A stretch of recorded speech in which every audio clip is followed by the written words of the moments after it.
지금도 수많은 분들이 챙겨 드시는 광동 침향환. 시간을 돌릴 수는 없지만 활력을 채울 수는 있습니다.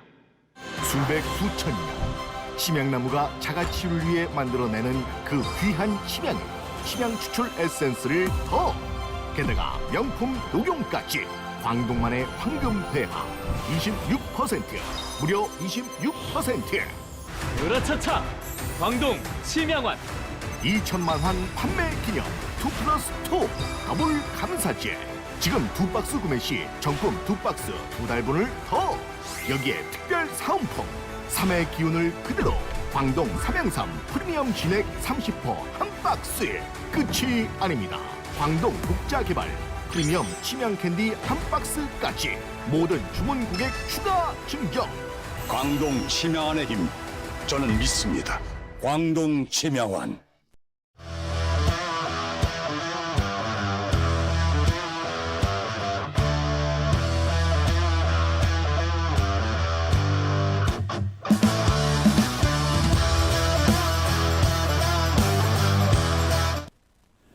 전 세계에 계신 아투TV 시청자 여러분, 그리고 전국에 계신 외국 국민 여러분 반갑습니다. 아투TV 이영풍의 뉴스 브리핑 시작하겠습니다. 오늘 썸네일 한번 보여주시면요. 대선이 지금 48일밖에 안 남았습니다. 48일. 야, 시간이 너무 잘 갑니다.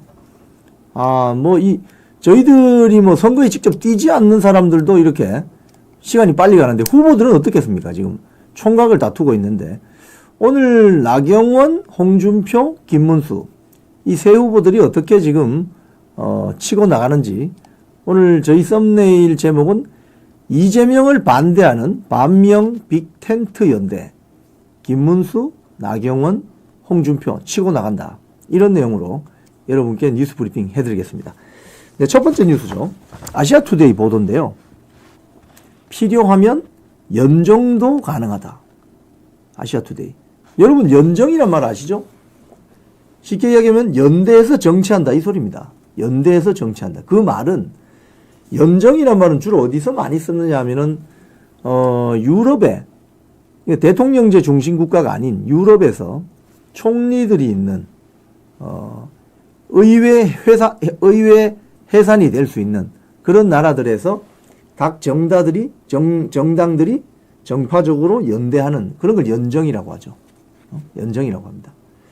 그런데 지금 김문수, 홍준표, 나경원 등에서 이 연정, 그러니까 연대, 빅텐트 이야기가 나오는 이유는 지금 이재명의 일방 독주이기 때문에 그렇습니다.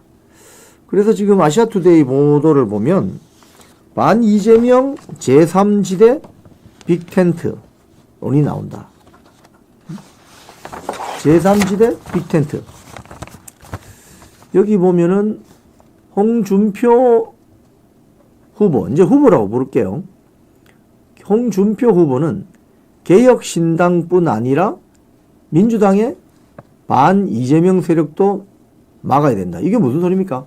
이낙연, 전병헌 같은 새로운 미래민주당인가요? 그 사람들도 끌어들여야 된다. 이런 소리죠. 하하. 김문수 후보, 이재명을 이기기 위해서는 어떤 경우든 힘을 합쳐야 된다. 그래서 여기 빅텐트 구성원이 새미래민주당의 이낙연 전 총리, 개혁신당의 이준석 대선 후보, 한덕수 권한대행 이 거론된다. 지금 이제 이 대목에서 사실 아투TV 시청자님들 중에서도 상당히 오해를 많이 하신 분이 계실 거예요. 무슨 소리냐면 김문수 후보가 한 며칠 전인가요?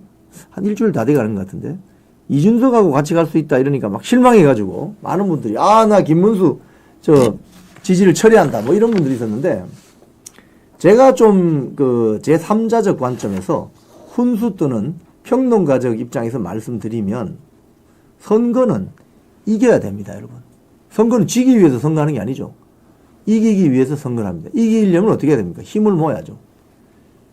우리 김문수 후보 같은 경우에 좀 굉장히 그분이 어떻게 보면 저도 개인적으로 이렇게 잘 아는 분인데 굉장히 사람이 좀 소탈합니다. 소탈하기 때문에 그 이준석하고 같이 가야 된다 이 이야기를 사실은 빅텐트라고 처음에 이야기를 해야 되는데 이준석 이러니까 이준석에 대해서 좀 반감이 있는 뭐 우리 시청자님들도 많으시죠.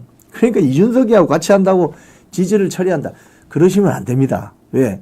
선거는 이겨야 되기 때문에 결국 김문수 후보라는 이미지 또는 홍준표 후보라는 이미지 나경원 후보라는 이미지는 기본이고 그게 본진이고 빅텐트를 쳐서 한 표라도 더 끌어올 수 있는 사람이 있으면은 선거 때는 악수하고 손 잡는 거죠. 그걸 너무 노여워하시면 안 됩니다. 그럼 선거에 져요. 선거에 져서 그럼 선거 뭐 이재명 좋은 일 시켜줄 일이 있습니까? 그런 차원에서 빅텐트 이야기가 나온다.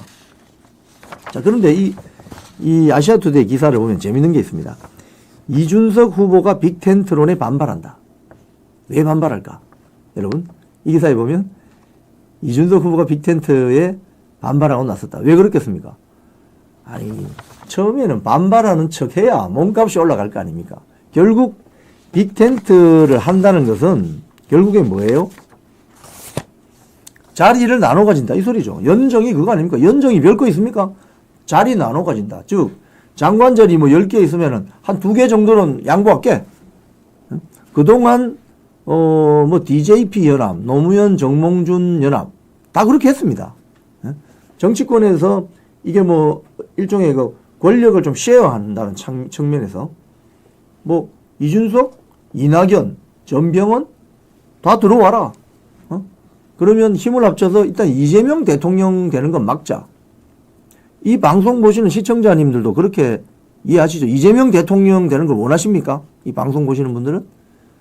그게 아니라면 지금은 선거에 돌입했기 때문에 느슨한 형태의 연대는 필요하다. 그게 쉽게 이야기하면 확장성에 도움이 된다. 그 이야기입니다. 네.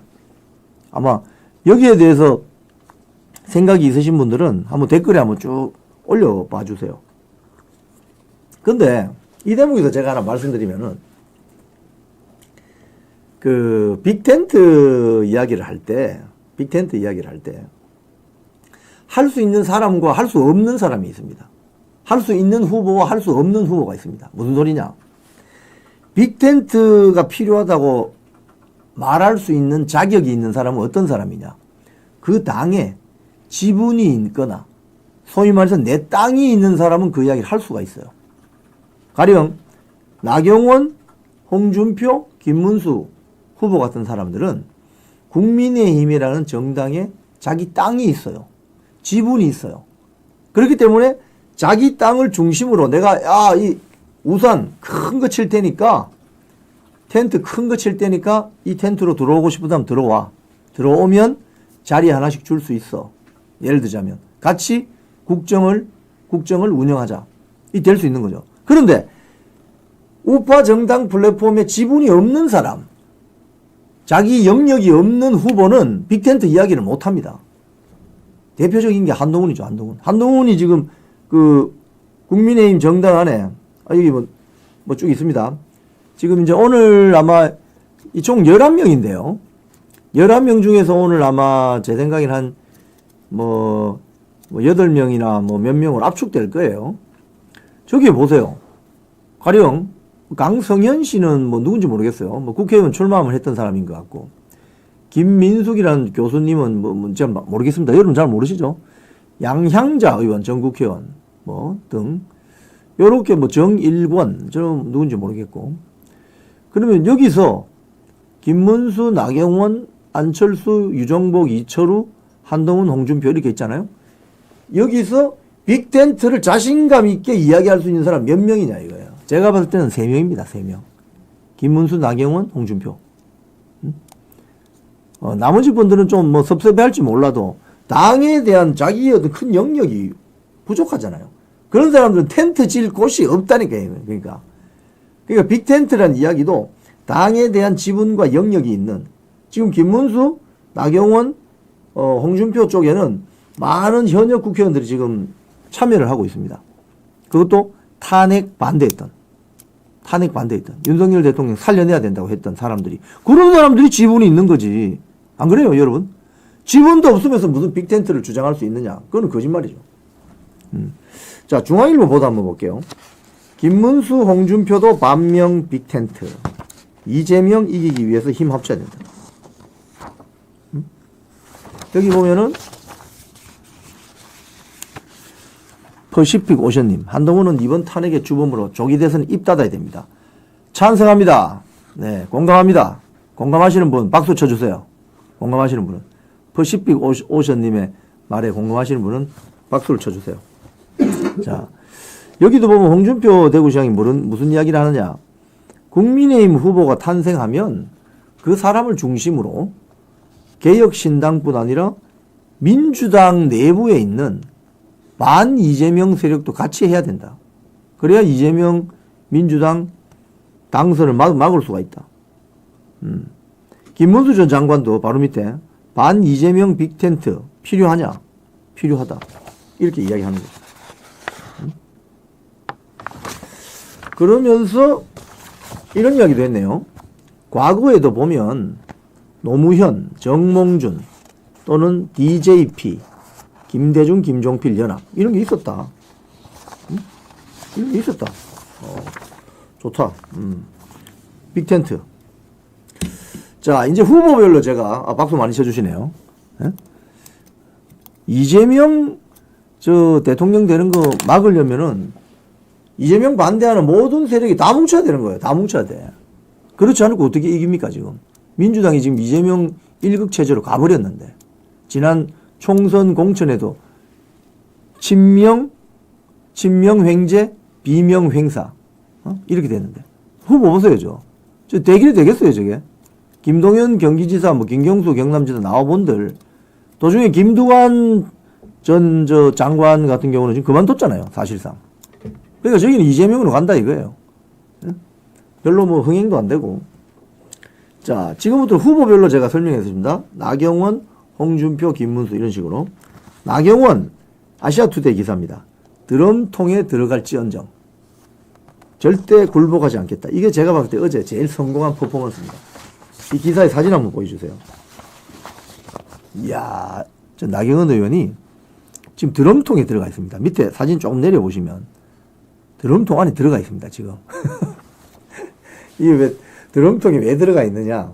야, 이게 제가 보니까 나경원 의원은 그동안 그 선거 캠프를 꾸릴 때 홍보 본부가 되게 나이스해요.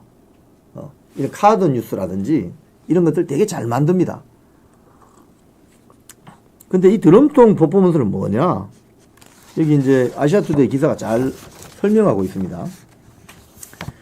나 의원이 언급한 드럼통은 이 전 대표의 사법 리스크와 관련된 주변인들이 연이어 사망한 사건들을 영화 신세계라는 그 마피아 조폭 영화가 있습니다. 영화 신세계에서 사람을 숨지게 하는 방법으로 드럼통 안에 집어넣어가지고 콘크리트를 부어서 바다에 던져버리는 그런 장면이 나와요. 영화 신세계. 즉, 이 장면에 빗대어서 풍자한 것으로 보인다. 이 드럼통이라는 용어는 보수 지지층들 사이에서 이재명을 비판할 때 쓰는 것으로 알려져 있다. 그래서 나경원 의원이 그 사진 한번 더 보여주시면은 내가 드럼통에 들어갈지언정 굴복하지 않겠다. 상당히 임팩트가 있죠. 저 인스타그램, 페북 막 다 뿌리고 있는 거죠. 저 한마디로 나경원 후보의 강력한 의지를 유권자들은 알 수 있는 거죠. 자, 두 번째는 더 퍼블릭 기사인데, 나경원, 이승만, 박정희 자료실도 없는데 서울대 시진핑 자료실 폐쇄하라. 이것도 아주 잘한 것 같아요. 그러니까 아이템 선정이 좋아요. 홍보 아이템 선정이 좋습니다. 밑에 사진 한번 보시면 뒤쪽에 보니까 김은구 서울대 트루스포럼 오른쪽에 대표도 있고, 나경원 씨가 서울대 정문 앞에 가서, 지금 서울대가요, 여러분. 서울대가 어떤 돈으로 학교가 운영이 됩니까? 이 방송 보시는 여러분들이 세금 내는 국민 혈세로 운영되는 국립대 아닙니까? 근데 거기에 이 참 기가 찰 노릇이에요, 사실은 이게. 건국 대통령 이승만 대통령이나 산업화 대통령, 잘 살아보세요, 대통령. 박정희 대통령 연구실이나 이런 건 없습니다. 기념관도 없고. 근데 거기에 뭐가 있느냐? 서울대 중앙도서관 안에 정말 어떻게 보면 학교의 심장부에 중국 시진핑 기념관이 있다는 거예요. 자료실. 응? 이게 무슨 소리예요, 지금 이게? 이걸 지금 이슈화하고 있는 겁니다. 아니, 이게 제정신입니까? 응? 쉽게 이야기하면은 중국 베이징 대학에, 중국 칭화대 대학에 중앙도서관 안에 대한민국 이승만 대통령 자료실, 박정희 대통령 자료실이 있다. 이 소리입니다. 그 중국 애들이 그런 거 하겠어요? 이 부분에 대해서 열이 확 오르네, 그냥. 그러니까 지금 서울대 안에 있는 서울대를 움직이는 구성원들이 교수 포함해서 이 제정신이냐는 거예요, 지금. 시진핑이 뭔데, 시진핑이? 에? 세계 평화를 이끌어내는 지도자 아니지 않습니까? 중국 공산당은. 지금 세계 곳곳에서 지금 문제를 일으키고 있잖아요. 전체주의 정당으로. 소련 소비에트 공화국 망하고 나서 세계에서 유일하게 남은 공산당 일당 독재 국가입니다. 근데 그 나라의 지도자 자료실이 왜 서울대 중심부에 있냐 이 말이지. 이거 폐쇄하라 이 소리를 어제 했습니다. 어제 많은 학생들하고. 여기 그러니까 나경원 의원이 지금 굉장히 현장 감각이 뛰어나요. 이거 보면은 뭐라고 하냐면 중국이 샤프 파워를 통해서 세계 각국의 공자학원, 연구실, 자료실을 설치하는 방법으로 그 나라의 여론을 움직이고 있다. 대한민국에는 세계 어느 나라보다도 많은 공자학원이 존재한다. 서울대에는 시진핑 자료실이 있고 연세대에는 시진핑 학회 사무실이 있다. 요 밑에 대변인 말도 이런 거 있습니다. 우리나라의 국립대학이라면 중국 공산당 정치인이 아니라 자랑스러운 대한민국의 위인 누구? 이승만, 박정희! 이런 위인을 기념할 수 있는 시설이 있어야 된다. 맞는 말이죠, 이거. 이번에 그 윤석열 대통령이 탄핵 전국에서 많은 국민들에게 알린 게 뭡니까? 아, 이러다가 우리나라 친중국가로 전락한다, 이거. 대한민국 대통령 탄핵시키는데 무슨 중국 사람들이 이렇게 많이 뛰쳐나와가지고 난리야. 남의 나라에 와서. 다 저 출입국 관리법 위반 혐의로 신고해서 다 강제 출국시켜버려야 돼요. 근데 그 심각성을 알렸는데 지금 나경원 의원은 이 소재를 가지고 본인의 후보 이미지 메이킹 그리고 공약을 만들어내는 거죠. 공약 중에 상호주의가 들어가 있지 않습니까? 외국인이 한국에 와서 지방선거 참정권을 가지려면 한국인도 그 외국인의 나라에 가서 투표할 수 있게 해줘야 된다. 됩니까 지금? 중국 가서 한국인들이 투표할 수 있어요? 없잖아요. 근데 왜 우리는 주한 중국인들에게 지방자치선거 참정권을 보장하죠? 이 말도 안 되는 소리죠. 쉽게 얘기하면 비즈니스 차원에서도 이건 이야기가 안 되는 거예요. 상호주의. 하나 주면 하나 받아야 되잖아요. 기브 앤 테이크. 일방적으로 주기만 하는. 대한민국이 그렇게 한가한 나라입니까, 여러분, 지금? 그 이야기를 하는 거예요. 나경원 후보는. 자, 더 퍼블릭 기사 한 번 더 보겠습니다. 나경원 대선 캠프 주요 인선 발표. 국회의원들이 많이 참여를 하고 있습니다. 저 기사 쭉 밑에 보면 주요 인선 발표 내용이 있는데 정책 네, 좀 더 내려보세요. 여기 있죠. 정책총괄본부장에는 삼선의 이만희 국회의원, 사무총장 하신 분입니다. 경찰 출신이고. 그럼 총괄상황실장은 강성규, 재선 국회의원이고 윤석열 대통령 초기 때 대통령 비서실에 시민사회 수석 하셨죠. 쭉 밑에 보면 수석 대변인이 누구냐? 김민전 국회의원입니다. 김민전. 국민의힘 최고위원. 광화문 집회에 윤상현 의원하고 제일 먼저 나온 사람입니다. 김민전. 괜찮죠? 멤버도 괜찮죠? 그죠? 멤버가 괜찮은 것 같습니다. 이만희, 강성규, 김민전. 이런 식으로 구성이 되어 있습니다. 나경원 후보 캠프는 지난주에 국회 앞에서 출마 기자회견을 했습니다. 저도 현장에 가서 들어봤는데 공약들이 굉장히 나이스해요. 그리고 현장을 지금 가령 뭐 이번 탄핵 전국 4개월 동안 현장에 많이 나오셔서 그런지 현장의 목소리를 많이 듣고 있는 후보 중에 한 사람입니다. 그리고 또 다른 후보와 달리 여성 후보이고 또 어떤 방송에 나와서는 전날 초록색 투피스를 입고 나오셔가지고 날씨가 굉장히 더웠는데 연설을 하는 장면입니다. 저도 현장에 있었습니다. 어느 방송에 나와서 그 이야기도 하더라고요. 아, 여성 후보라도 좀 약하지 않냐 이렇게 누가 질문을 했더니 윤석열 대통령 탄핵될 때 그 많은 남자들 전부 어디 갔어? 라고 하더라고요. 움찔했습니다. 움찔. 틀린 말 아니지 않습니까? 아니 대통령 자기 당이 배출한 대통령 탄핵시키는데 그 많은 남자들 윤석열 대통령 탄핵시키는데 앞장섰잖아요. 한동훈부터 조경태, 안철수, 진종호 또 누가 있을까? 응? 뭐 등등등 친한동훈 계열 김상욱이 응? 그보다는 훨씬 나경원 한 명이 낫다. 뭐 이 소리죠. 자, 이제는 홍준표 후보 이야기 좀 하겠습니다. 조선일보 기사입니다. 홍준표, 이재명 막으려면 반 이재명 세력과도 연대해야 된다. 홍준표 후보가 제일 빅텐트에 대해서 강한 목소리를 내고 있습니다. 밑에 보면 우리 당 후보가 탄생하면 경선이 끝나면 이 말이죠. 그러니까 5월 3일 이후에 이야기하는 겁니다. 5월 3일 이후에 그 사람을 중심으로 그게 홍준표가 될 수도 있겠지만 뭐 나경원, 김문수가 될 수도 있겠죠. 반 이재명 연대를 만들어야 된다. 여기에는 민주당 내부에 있는 민주당 출신인 뭐 이낙연, 전병헌 이런 사람들도 다 데리고 와야 된다. 이 소리입니다. 여기 또 이런 말도 있습니다. 기자가 물었어요.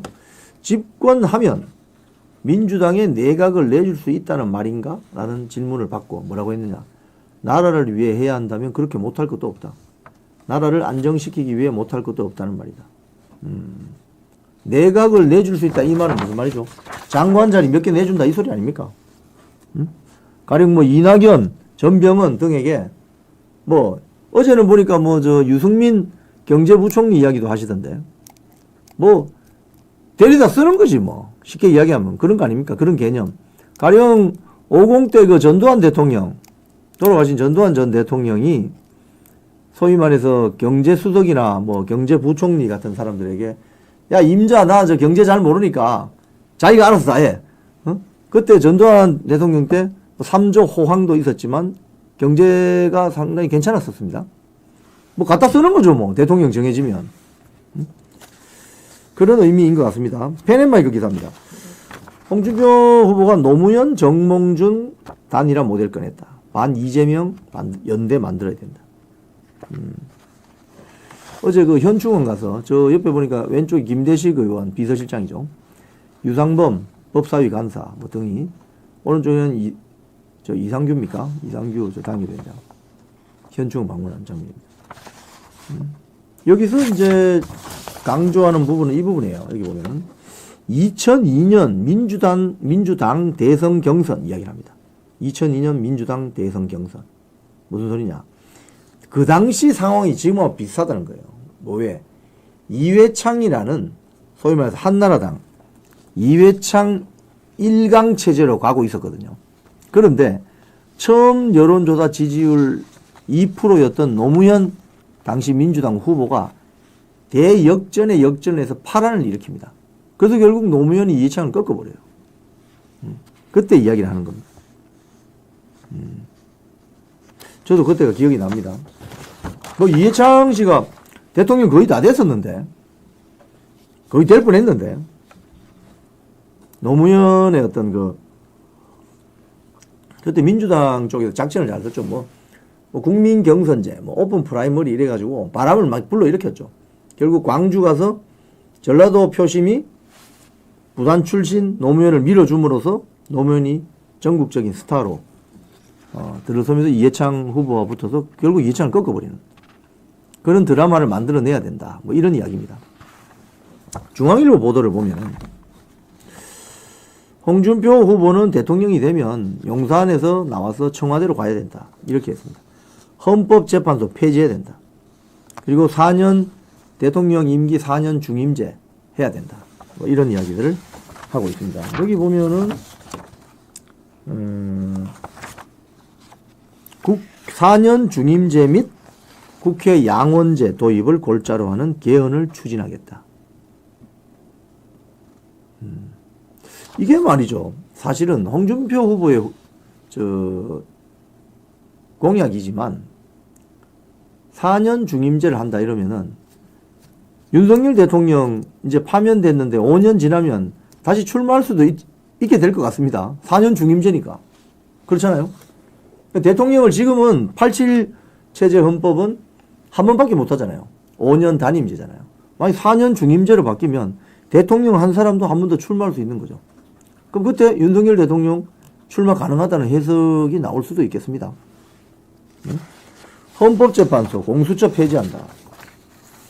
선관위를 대수술해야 된다. 이 너무 말썽이 많아서 선관위 대수술이 필요하다. 여론조사도 응답률이 10% 미만 여론조사는 발표를 금지하도록 하겠다. 국정원 대공수사권 부활. 국정원이 간첩 잡을 수 있게 하겠다. 한국판 FBI 설치. 외국인 주민투표권 축소 등을 공약으로 제시했다고 합니다.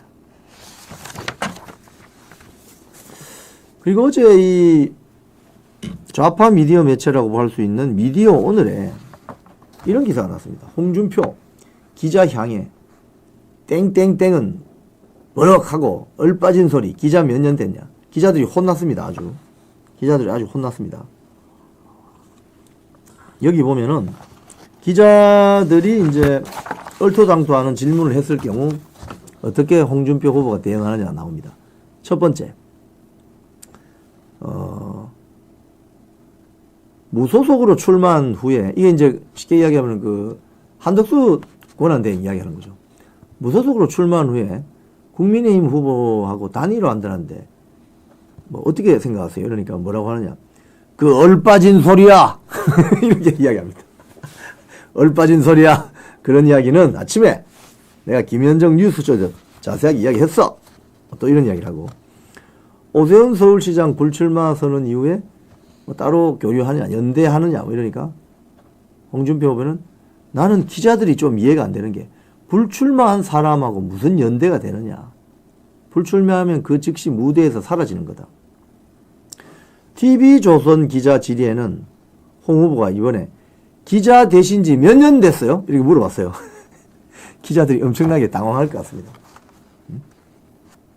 그리고 또 한국일보 기자 질의에는 새로운 얼굴 뽑아가지고 2, 3년 동안 망했지 않느냐. 정치 초년생 뽑아서 정치 내공이나 경륜이 하루아침에 생기는 거냐. 뭐 이런 이야기도 하고, 유승민 전 의원의 무소속 출마 가능성 뭐 이렇게 이야기하니까 이 채널A 기자가 질의를 했습니다. 그랬더니 뭐라고 하느냐. 판을 깨려고 아예 작정을 하세요. 너무 답변이 너무 코믹합니다. 이게 이제 홍준표 후보가 이렇게 기자들하고 질의응답하는 과정에서 이 반응을 보면 어떤 걸 느낄 수 있냐면요. 이 트럼프 같다 이거 하는 행태를 보면은 이 트럼프다 트럼프. 트럼프가 여러분 그 백악관에서 CNN 그 출입 기자하고 막 설전하는 장면 기억나시죠? 그러니까 그 CNN이 지금 사실은 처음 90년 초에 개국할 때하고는 달리 지금 굉장히 좌파 성향이 강해진 어떤 지상파 방송사입니다. 근데 거기에 이제 대항하기 위해서 폭스뉴스라는 우파 성향의 이제 채널이 나온 건데, 트럼프가 뭐 쉽게 얘기하면 말도 안 되는 질문을 기자들이 하면 바로 쏴버리죠. 소속이 어디냐. 정말 뭐 공부 좀 해라. 뭐 말도 안 되는 소리 하지 말라. 뭐 그런 이야기를 마구 그냥 쏴버리죠. 지금 사실 홍준표 후보가 어제 이 기자들에게 좀 이 대응한 걸 보면 야 이거 완전 트럼프다 트럼프. 만약에 홍준표 후보가 대통령 되면은 대한민국 언론 상당히 이거 혼나겠는데, 예를 들자면 뭐 그런 출입 기자들 혼나겠는데 뭐 이런 생각이 들 정도로 그런 장면이 연출됐습니다. 그러니까 이런 것들이 아까 나경원 의원 같은 경우에는 드럼통 퍼포먼스, 홍준표 의원 같은 경우는 기자들에게 대해서 아주 굽히지 않고 본인의 소신을 굽히지 않고 마구 그냥 의견을 강하게 어필하는 그런 장면은 좀 스트롱맨십 이걸 보여주기 위한 거다. 그렇게 보여줄 수 있죠. 자, 김문수 후보 이야기 좀 하겠습니다. 김문수 후보 조선일보 보도에 이렇게 났습니다. 이재명 이기기 위해서는 다 힘 합쳐야 된다. 빅텐트 필요하다. 홍준표 후보 이야기하고 똑같습니다. 그런데 김문수 후보가 처음에 이준석 이야기부터 꺼내는 바람에 사실 좀 혼났죠. 지지자들로부터. 뭐 지지 처리한다. 근데 그건 지지 처리할 만한 사유는 안 됩니다. 왜? 뭐 천하에 뭐 이준석이라고 해도 뭐 이준석만 있습니까? 이준석, 유승민, 뭐 나중에 되면 안철수, 뭐 저기 뭐 전병헌, 이낙연까지. 자, 빅텐트 안에 들어오세요. 우리는 이재명을 반대하는 빅텐트입니다. 연정합시다. 장관 자리 몇 개 약속합니다. 이러면 다 같이 할 수 있는 거죠. 왜? 이재명만 대통령 안 되면 된다. 이거 아닙니까?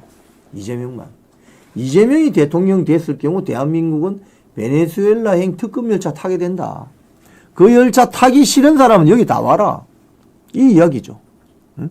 그래서 우리 이 아투TV 시청자님 그리고 김문수 후보 지지하시는 분들, 홍준표 후보 지지하시는 분들, 뭐 나경원 후보 지지하시는 분들은 크게 보세요. 크게.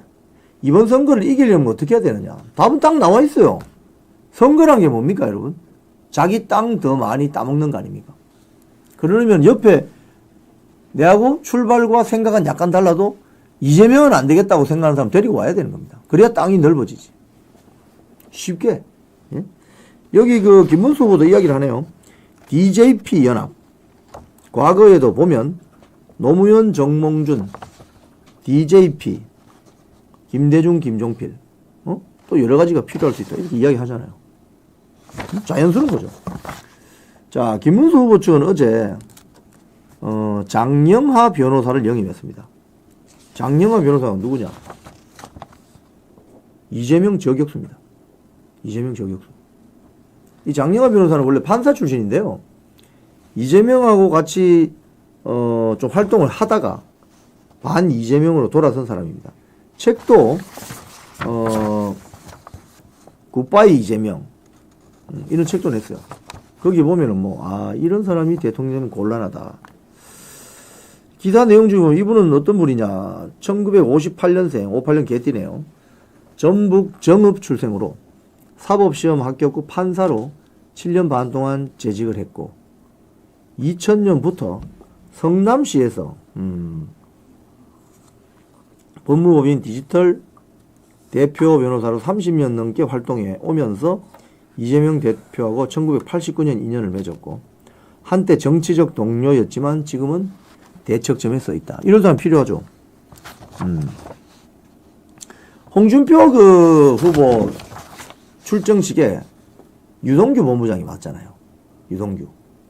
성남도시개발공사 본부장이었던 유동규. 유동규 본부장이 와서 뭐라고 했느냐, 그때. 뭐라고 했느냐. 제가 현장에서 그거 듣고 깜짝 놀랐는데, 제가 꽃게밥이 되기 싫습니다. 좀 저를 살려주세요.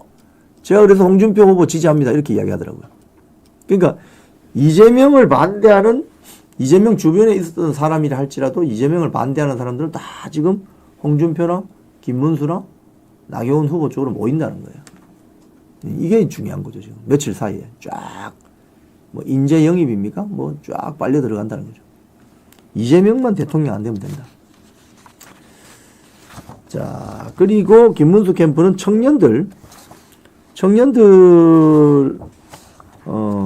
청년 선대본부를 공식 출범했습니다, 어제. 뉴데일리 기사 보면 이 청년들이 뭐라고 하느냐. 방구석에 앉아서 25만원 배급 받으면서 살고 싶지 않습니다. 훌륭합니다. 25만원 배급받고 살면 결국 그 돈의 노예가 돼요.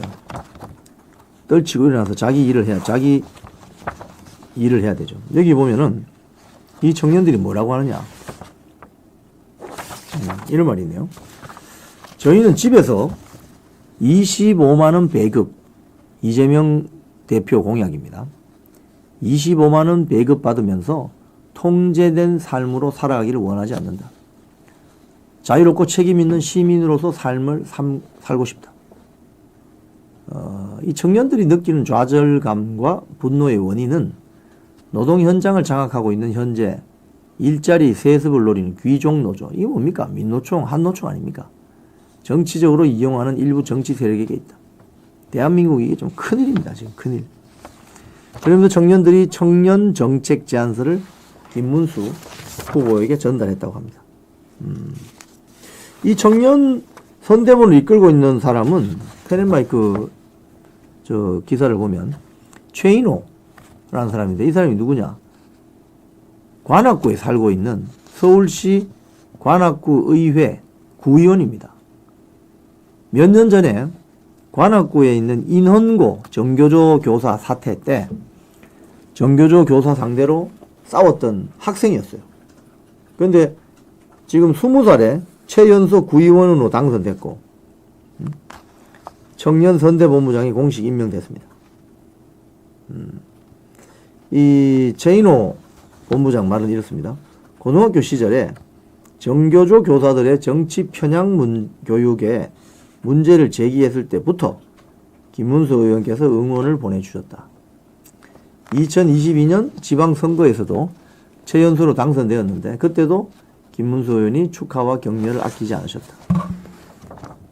그러면서 김문수 캠프의 청년선대본부의 가장 큰 차별점은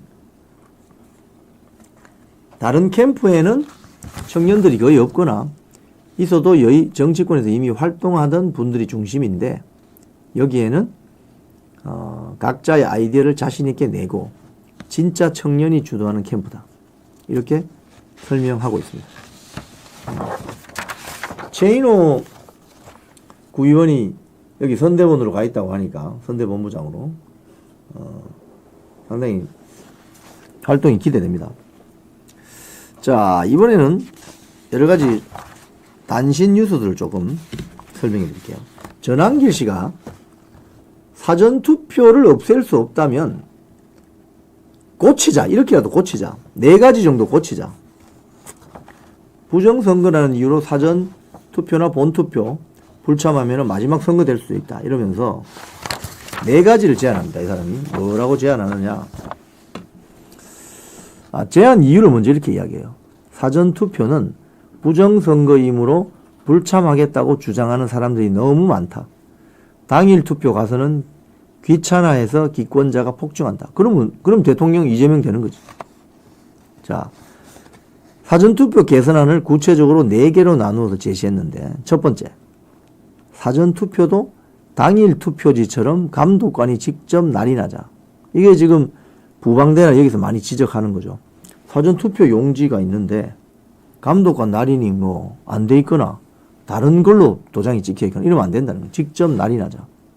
또 두 번째, 사전투표함에 대해서 경찰, 선관위 외에 여야 참관인이 입회해서 사전투표하고 그 투표함이 개표되는 그 순간까지 직접 감시를 하자. 세 번째, 은행 대기표처럼 사전투표도 1년 번호표를 작성하자. 몇 명이 했는지 알 수 있게. 네 번째는 개표 때 지금과 반대로 사전투표함을 먼저 개봉한 뒤에 개표를 하자. 이걸 하려면 법 개정할 필요 없고 선관위의 시행규칙 정도만 개선하면 된다. 그래서 오늘 지금 국회에서 기자회견을 하고 있어요. 이거 관련해서. 지금 이번 대선 투표에서 여러분 한번 우리가 지난번 트럼프 지금 하고 있네요. 전한길 씨가 사전투표 관련 지금 국회 소통관에서 아시아투데이가 지금 라이브 방송을 하고 있군요. 참 전한길 씨가 이번에 큰일 많이 합니다. 그죠? 많이 합니다. 옆에 서 있는 사람이 이영돈 PD네요. 이번 부정선거 뭐 다큐 만들었던. 자, 근데 이번 선거에서 저는 부방대 활동도 중요하고 트럼프가 지난번 미국 대선에서 어떻게 했는지를 우리가 벤치마킹할 필요가 있습니다. 뭐냐? 전국에 있는 변호사 6,000명을 모아가지고 투표소, 개표소에 전부 배치했습니다. 배치하고 그 변호사로 하여금 매의 눈으로 감시하게 하고 거기서 약간의 부정이 발생하면 바로 전부 고발해버리는 이 시스템을 이번에 만들어야 됩니다. 이 시스템을. 왜? 누가 표 훔쳐갈 수 있잖아요. 모든 선거에서는, 이번 선거뿐만이 아니고 모든 선거에서는 쉽게 이야기하면 사기 선거 사기 치기 위해서 표를 훔쳐갈 수 있잖아요. 그걸 매의 눈으로 감시하고 견제하는 변호사 조직이 움직여야 된다. 그 변호사, 그러니까 투표장, 개표장마다 변호사가 한 명씩 딱 차고 앉아서 여러 멤버들과 함께 감시할 필요가 있다. 그걸 조직해내면 부정선거 시비를 좀 줄일 수 있지 않겠나. 트럼프 모델을 좀 벤치마킹할 필요가 있다. 이 말씀을 좀 드립니다. 자, PNN 마이크 보도 한번 보겠습니다. 정치 보복 없다는데 활활 타오르는 이재명 표 숙청론. 지금 이재명이 만약에 대통령 된다. 그럼 앞으로 어떤 일이 벌어질 것인가. 여기에 대한 아주 공포감을 주는 기사죠. 여기 보면은 정치 보복 없다는데 활활 타오르는 이재명 표 숙청론. 왜? 안철수 의원이 이렇게 이야기했네요. 자신의 페북에. 이재명이 대통령이 되면 경찰과 검찰 등 사정기관은 정적을 숙청하는 사병 조직으로 전락할 것이다. 안철수 의원이 이렇게 이야기했네요. 그리고 나경원 후보도 드럼통에 들어갈지언정 굴복하지 않는다.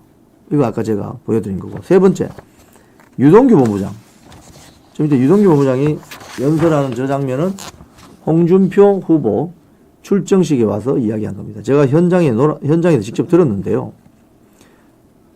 살기 위해서 홍준표 후보를 민다, 지지한다 이러더라고요. 여기서 보면은 기사 내용 이런 게 있습니다. 이재명이 기자, 유튜버, 변호사들이 모여서 유동규에게 네거티브 이미지를 줘라. 적으로 돌려서 가족까지 괴롭히고 죽이려고 든다.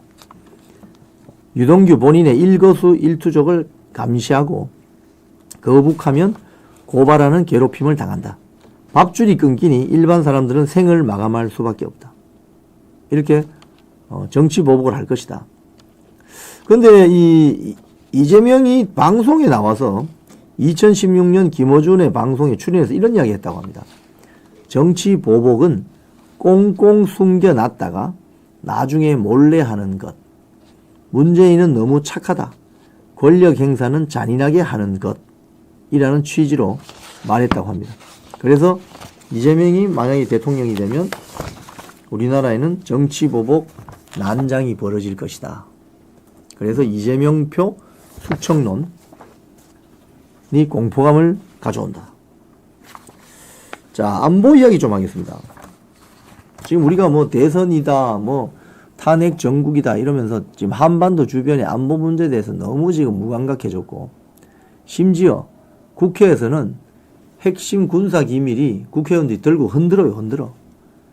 그래서 지금 그 미국의 우파 쪽 사람들이 하는 이야기가 이번에 윤석열 대통령 탄핵 정국 사태에서 북한의 김정은이가 돈 하나도 안 들이고 핵심 군사기밀, 한국의 군사기밀 다 빼갔다 이 소리 합니다. 왜? 전쟁 났을 때 작전 지휘실이 어딘지 정확한 주소 알려줬고, 그 구조가 어떻게 됐는지도 알려줬고, 이게 이제 대한민국 국회의원들 맞습니까?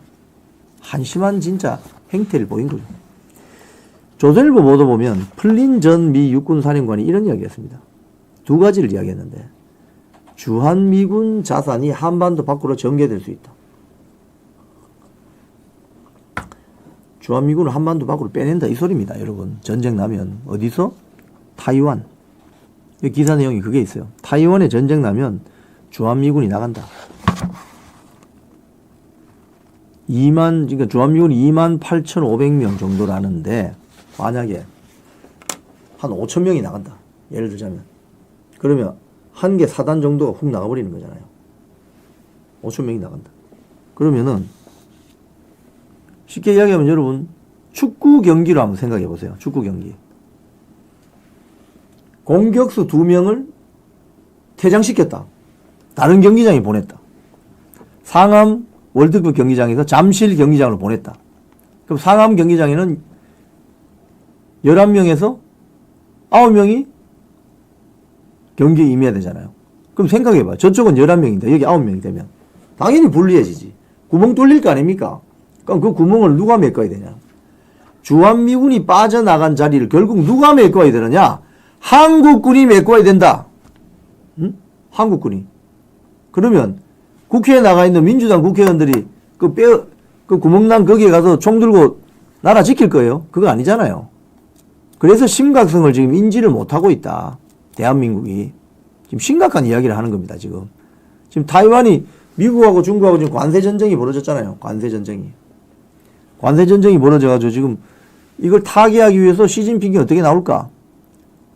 그냥 미국한테 무릎을 꿇는다? 지금 무릎을 꿇을 자세가 안 돼 있죠, 지금 보면. 그럼 어떤 식으로든 치고 나온다. 그게 타이완 침공이다. 이런 시나리오가 지금 계속 나오잖아요. 그래서 워싱턴 조야에서도 야, 주한미군 자산을 한반도 밖으로 뺄 수 있다고 지금 계속 이야기가 나오잖아요. 왜? 미리 예령을 주는 거예요. 자, 우리 뺍니다. 한국 사람들 조심하시고 준비하세요. 이 이야기거든요. 지금 우리 어떻게 준비되어 있습니까? 지금 한 해에 신생아 수가 40만 명인데 그 중에 절반 20만 명 정도가 남자아이죠. 그럼 그 20만 명의 군대 병력 자원이 충분하냐? 충분하지 않습니다. 한 10년 전만 해도 수능 시험 치는 학생들이 60만 명이었습니다. 지금은 40만 명. 즉 30만 명이 10년 전에 군대 병으로 병력 자원이 동원될 수 있었다면 지금은 20만 명. 갈수록 더 줄어들겠죠. 그러면 나라를 누가 지키냐고, 누가? 이게 지금 문제라는 거예요. 근데 이 사람이 펄린 전 육군사령관 한마디 더 했어요. 기사 내용 한번 제가 보여드릴게요. 지금 미국에 석박사 과정을 밟고 있는 중국인 대학원 유학생 32만 5천 명이 있는데 이 중에 10%가 몇 명입니까? 3만 2천 명. 3만 2천 명 이상은 중국 스파이로 의심된다. 즉 CIA, FBI가 딱 보고 있다는 소리죠. 이미 3만 2천 명의 동향에 대해서 다 보고 있다는 소리입니다. 지금.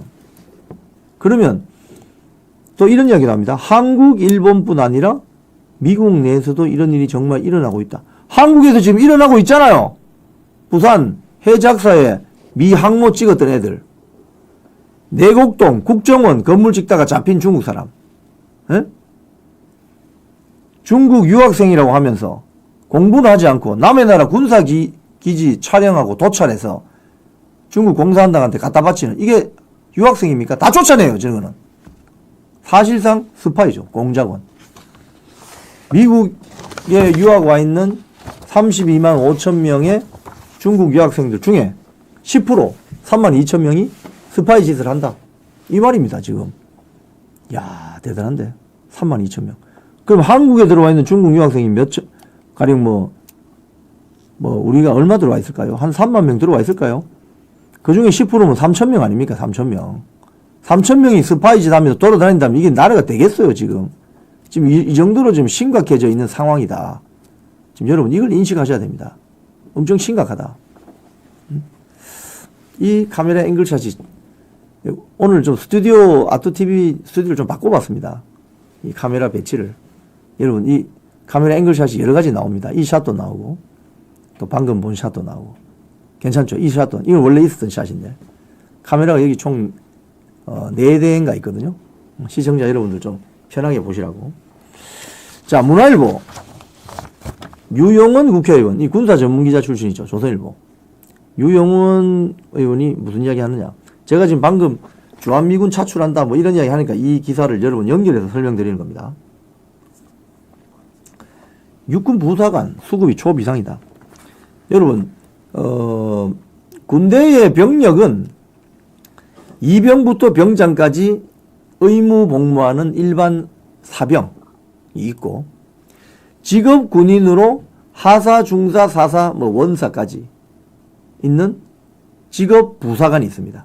장교는 물론 육군사관학교, 삼사관학교, 학사장교, ROTC 이렇게 있지만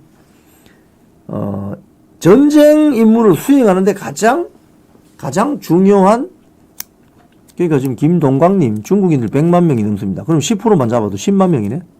예? 10만 명이 지금 공자원이 돌아다닐 수 있다. 이거 아닙니까, 지금? 심각한 이야기입니다, 지금. 자, 이게 무슨 소리죠? 박경여씨 님이,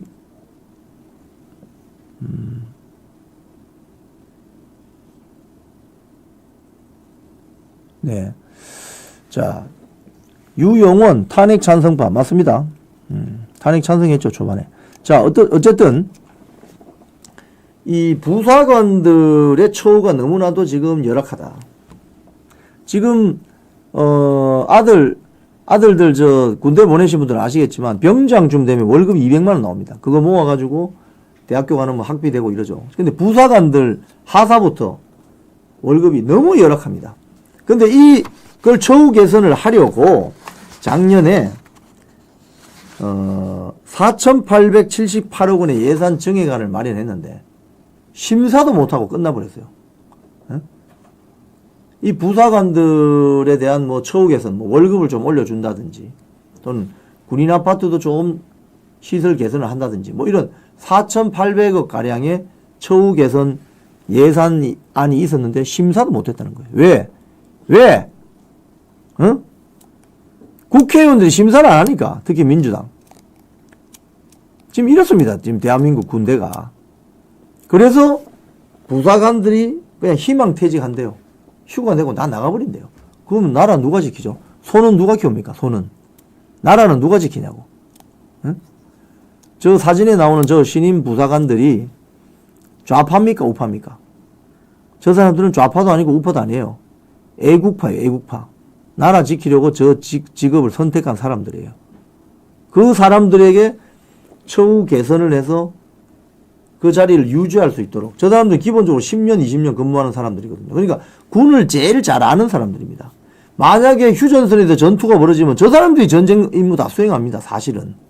일반 병들은 뭐 1년 정도 근무해서는 숙련이 되지 않아요, 숙련도가. 그렇기 때문에 처우 개선이 필요한데 지금 우리나라 국회는 뭘 하고 있느냐. 한심하기 짝이 없다. 특히 윤석열 대통령 탄핵 전국 과정에서 우리가 다 봤지만 국회의원이라는 자들이 배지 달고 말이죠. 국회에서 군사기밀 다 공개해버리고 폭로해버리고 이게 대한민국 국회 맞냐고요. 저와 여러분의 세금으로 월급 받는 국회의원들이 그 짓을 한다 이거예요. 이번에. 자, 오늘 저는 이런 내용으로 여러분께 설명드렸습니다. 대선 D-48 만명 빅텐트 연대 김나홍 치고 나간다. 김문수, 나경원, 홍준표 치고 나간다. 이런 내용으로 설명드렸습니다. 광고 하나 하겠습니다. 광동 침향완입니다. 침향완. 밑에 전화번호 있습니다. 1833-4544 배우 김영철 씨가 광고 홍보대사네요. 아투TV 시청자님들께는 특별 행사가 있습니다. 2박스를 사시면 2박스를 더 드리네요. 이 광동 침향화는 침향하고 최상급 녹용을 배합해가지고 직접 생산했다고 합니다. 누적 판매 1,000억, 2천만 환 판매 돌파했다고 합니다. 1833-4544로 전화해 보시면 좋은 행사 체험하실 수 있겠습니다. 한번 전화해 보시기 바랍니다. 네, 끝까지 시청해 주신 여러분께 감사드립니다. 내일은 아마도 그 아투TV도 출동을 할 것 같은데 김문수 후보 출정식이 있어요. 내일 오전 11시에. 거기서 제가 아마 라방을 하지 않을까 그런 생각이 듭니다. 자, 그러면 다음 라이브 방송에서 뵙도록 하겠습니다. 끝까지 시청해 주신 여러분 감사드립니다. 고맙습니다.